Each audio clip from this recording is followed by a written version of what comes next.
आप सभी का स्वागत है इस करंट अफेयर के सेशन में।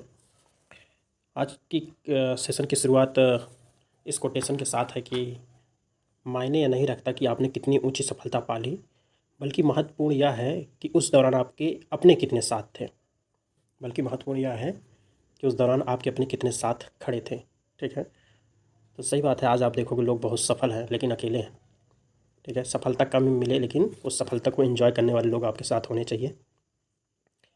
और दूसरी चीज़ है, हम देखते हैं कि क्लास तो लोग ज़्यादा देखते हैं लेकिन लाइक कम आता है, तो थोड़ा लाइक भी कर दिया करिए। और आपको लगता है कि जैसे कि हमें पढ़ के अच्छा लगा तो आप सब्सक्राइब और उसे भी करवाइए, शेयर करिए। तो आज हम इस पर थोड़ा ज़्यादा बोल दिए एक्चुअल में। अब हम प्रश्न संख्या 1 से स्टार्ट करेंगे। प्रश्न संख्या 1 कहता है, किस राज्य सरकार ने हाल ही में मुख्यमंत्री माझी लड़की बहन योजना शुरू की है। ठीक है, किस राज्य सरकार ने हाल ही में मुख्यमंत्री माझी लड़की बहन योजना शुरू की है। तो महाराष्ट्र, झारखंड, छत्तीसगढ़, मध्य प्रदेश। इसमें आप देखोगे सही हो जाएगा हमारा महाराष्ट्र। कौन सा? महाराष्ट्र सही हो जाएगा। विस्तार देखते हैं इसका। महाराष्ट्र में शुरू की गई मुख्यमंत्री माझी लड़की बहन योजना 2024 लड़कियों के लिए मुफ्त शिक्षा और बेरोजगारों के लिए सहायता प्रदान करती है। 21 से 60 वर्ष की पात्र एलिजिबल महिलाओं को प्रति माह 1500 रुपये मिलेंगे। वित्तीय स्वतंत्रता और आत्मनिर्भरता को बढ़ावा देने के उद्देश्य से इस योजना में 46,000 करोड़ का बजट शामिल है, जो महिलाओं को विभिन्न लाभ प्रदान करता है, उनके विकास और समग्र कल्याण को बढ़ाता है। इस तरीके से माझी लड़की बहन योजना महाराष्ट्र सरकार की स्कीम है। आगे देखेंगे, प्रश्न संख्या 2 है, हाल ही में किसे ईयू के यूरोपियन परिषद का नया अध्यक्ष प्रेसिडेंट चुना गया है। तो Antonio Costa, Barack Obama, Antonio Guterres, उपर्युक्त में से कोई नहीं। तो इसका सही आंसर हो जाएगा एंटोनियो कोस्टा। ठीक है, एंटोनियो कोस्टा। अब आप देखिए आगे क्या कहता है। पुर्तगाल के पूर्व प्रधानमंत्री एंटोनियो कोस्टा को यूरोपीय परिषद का अध्यक्ष चुना गया। ये पुर्तगाल की कहते हैं प्रधान। आपको पुर्तगाल की राजधानी बतानी है, जो 1 अक्टूबर 2024 से चार्ल्स मिशेल की जगह लेंगे। एस्टोनिया की प्रधानमंत्री काजा कल्लास विदेश मामलों और सुरक्षा नीति की नई उच्च प्रतिनिधि होंगी। यूरोपीय परिषद अपने अध्यक्ष का चुनाव गुप्त मतदान द्वारा 2.5 साल के कार्यकाल के लिए करती है, जिसे एक बार नवीनीकृत किया जा सकता है। अध्यक्ष परिषद के कार्य का नेतृत्व करता है और अंतर्राष्ट्रीय स्तर पर ईयू का प्रतिनिधित्व करता है। इस तरीके से कौन सा सही हो जाएगा? Antonio Costa.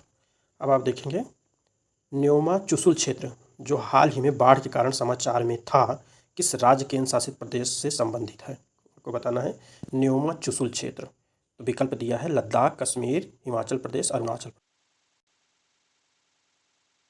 हमारा सही हो जाएगा लद्दाख। कौन सा सही हो जाएगा? लद्दाख सही हो जाएगा। अब आगे देखेंगे, हाल ही में पूर्वी लद्दाख के न्योमा चुशुल के पास श्योक नदी में जल स्तर में अचानक वृद्धि के कारण उनका T-72 टैंक फंस जाने से सेना के 5 कर्मी, जिनमें एक जेसीओ और 4 जवान शामिल थे, की मृत्यु हो गई। बचाव प्रयासों के बावजूद तेज धाराओं ने उनके बचाव को रोक दिया। T-72 टैंक, जो मूल रूप से सोवियत संघ द्वारा डिजाइन किया गया था, बाद में T-72 अजय के रूप में आधुनिकीकृत किए गए थे। 2020 के गलवान संघर्ष के बाद लद्दाख में तैनात किए गए। ठीक है, तो इसमें क्या होगा? न्योमा चुशुल क्षेत्र बाढ़ आई थी तो लद्दाख में है ये एरिया। आगे देखेंगे प्रश्न संख्या 4, हाल ही में वित्तीय कार्रवाई कार्यबल FATF, ठीक है, फुल फॉर्म होता है इसका फाइनेंशियल एक्शन टास्क फोर्स, की बैठक कहाँ आयोजित की गई थी? Singapore, Dubai, Delhi, America. Singapore, Dubai, Delhi, America. तो इसमें देखिए पहले तो जान लीजिए FATF क्या होता है? फाइनेंशियल एक्शन टास्क फोर्स है। मतलब जो भी कुछ एक संगठन है, जो उनमें एक प्रोटोकॉल है, अगर उसके तहत कोई कंट्री जो उसके मेंबर्स हैं काम नहीं करते हैं तो उन्हें सूची बनी हुई है, रेड है, ग्रीन है, येलो, ग्रे, ऐसे उनको मार्क किया जाता है। इसमें आप देखोगे सिंगापुर है। कौन सा है? सिंगापुर। ठीक है, आगे देखिए 26 से 28 जून 2024 को सिंगापुर में आयोजित वित्तीय कार्रवाई कार्यबल, जिसे FATF की पूर्ण बैठक के बाद भारत को नियमित अनुवर्ती श्रेणी में रखा गया है। बैठक में 17 देशों का मूल्यांकन धन शोधन विरोधी, आतंकवाद, वित्त पोषण विरोधी और प्रसार रोधी अनुपालन पर किया गया। भारत, रूस, फ्रांस, इटली और UK को नियमित अनुवर्ती में रखा गया, जबकि एक देश को ग्रे सूची में डाला गया। ठीक है, देखिए उस सूची के बारे में बता रहा था, ग्रे सूची। FATF ने भारत के प्रयासों की सराहना की, लेकिन ऐसे मामलों में तेज अभियोजन का आग्रह किया है। तो इसमें सही क्या हो जाएगा? सिंगापुर में बैठक हुई है। आगे देखेंगे दिया स्वालबार्ड जो हाल ही समाचार में था, किस महासागर में स्थित एक द्वीपीय द्वीप समूह है। ठीक है, क्या नाम है? स्वालबार्ड। स्वालबार्ड। आर्कटिक महासागर, प्रशांत महासागर, अटलांटिक महासागर। तो इसमें आप देखोगे आर्कटिक महासागर सही हो जाएगा। क्या सही हो जाएगा? आर्कटिक महासागर। आगे देखिए, वैज्ञानिक आर्कटिक महासागर में स्थित 500 किलोमीटर लंबे क्विनपोविच रिज पर स्वालबार्ड के हाइड्रोथर्मल वेंट्स का अध्ययन कर रहे हैं। विलियम वारेंट्स द्वारा 1596 में खोजा गया स्वालबार्ड नॉर्वेजियन संप्रभुता के अधीन एक आर्कटिक द्वीप समूह है। ठीक है, आपको क्या याद रखना है इसमें याद रखना है कि जो स्वालबार्ड है वो किस महाद्वीप में, किस महासागर में स्थित है। एक द्वीप समूह है तो आर्कटिक महासागर में। ठीक है, आर्कटिक महासागर में। फिर है उत्तरी ध्रुव और नॉर्वे के बीच स्थित है, जो और किसके नॉर्वे के कंट्रोल में है। ठीक है, जो 61,022 वर्ग किलोमीटर क्षेत्र को कवर करता है, जिसका अधिकांश भाग हिमनदों से ढका है। स्पिट्सबर्गेन इसका सबसे बड़ा द्वीप है। आर्कटिक सर्किल में स्थित होने के कारण स्वालबार्ड में मध्य रात, सूर्य और ध्रुवीय रात जैसी आर्कटिक परिस्थितियाँ पाई जाती हैं। ठीक है, आगे देखेंगे, हाल ही में Bharat centre of Olympic research and education का उद्घाटन कहाँ किया गया? हाल ही में Bharat centre of Olympic research and education का उद्घाटन कहाँ किया गया? तो इसमें सही हो जाएगा गांधीनगर। कहाँ हो जाएगा? गांधीनगर में किया गया। ठीक है, गांधीनगर। अब देखिए पढ़ते हैं, Bharat centre of Olympic research and education B core का उद्घाटन 23 जून को राष्ट्रीय रक्षा विश्वविद्यालय गांधीनगर गुजरात में किया गया। भारतीय ओलंपिक संघ के अध्यक्ष पीटी ऊषा ने भारतीय खेलों में ज्ञान, नवाचार और प्रदर्शन के केंद्र के रूप में बी कोर की भूमिका पर प्रकाश डाला।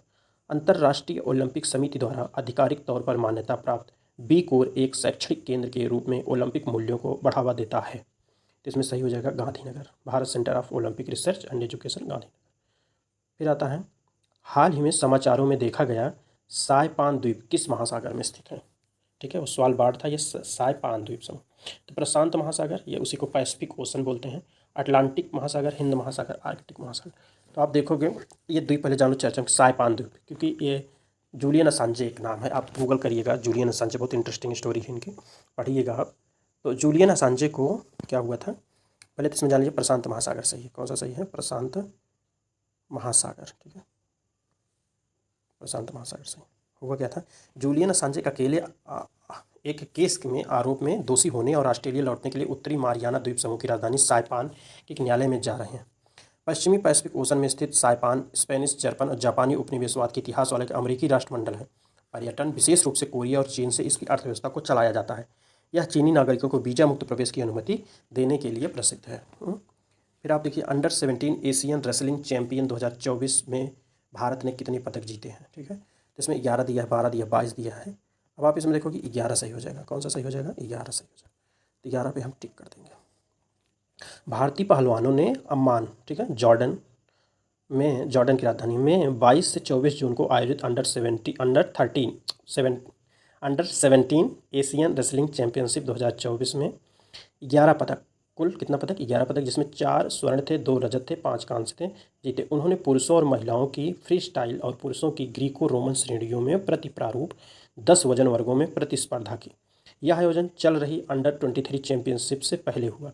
2023 की चैंपियनशिप बिश्केक किर्गिस्तान में हुई थी और अभी कहाँ हुई? जॉर्डन में हुई। ठीक है, अंडर 17 एशियन रेसलिंग चैंपियनशिप, 11 पदक।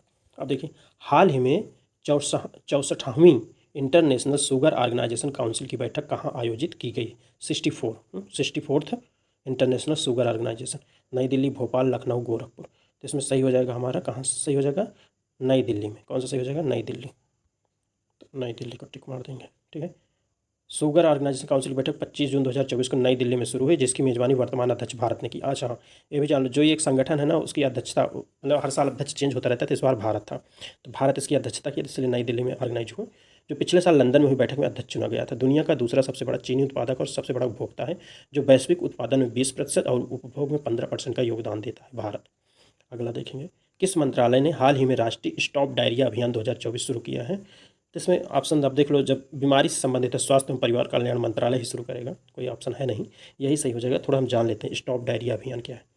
केंद्रीय स्वास्थ्य और परिवार कल्याण मंत्री जेपी नड्डा, ठीक है, राष्ट्रीय स्टॉप डायरिया अभियान 2024 का शुभारंभ किया, जिसका उद्देश्य डायरिया से बच्चों की मृत्यु को शून्य करना है। 2 महीने की इस अभियान में 5 वर्ष से कम उम्र के बच्चों को ORS, पैकेट और जिंक वितरित किए जाएंगे। राष्ट्रीय जल जीवन मिशन और स्वच्छ भारत अभियान जैसी पहलों ने बचपन में डायरिया से होने वाली मौतों को कम किया है। स्वास्थ्य कार्यकर्ताओं को संवेदनशील बनाने, डायरिया प्रबंधन को बेहतर बनाने पर जोर दिया गया है। अधिकारियों से स्वच्छता और रोकथाम के लक्ष्यों पर ध्यान केंद्रित करने का आग्रह किया गया है। तो इस हिसाब से हमारे 10 प्रश्न तैयार कंप्लीट हो गए। तो आज की सेशन यहीं पर समाप्त किया जाता है। Thank you, good night.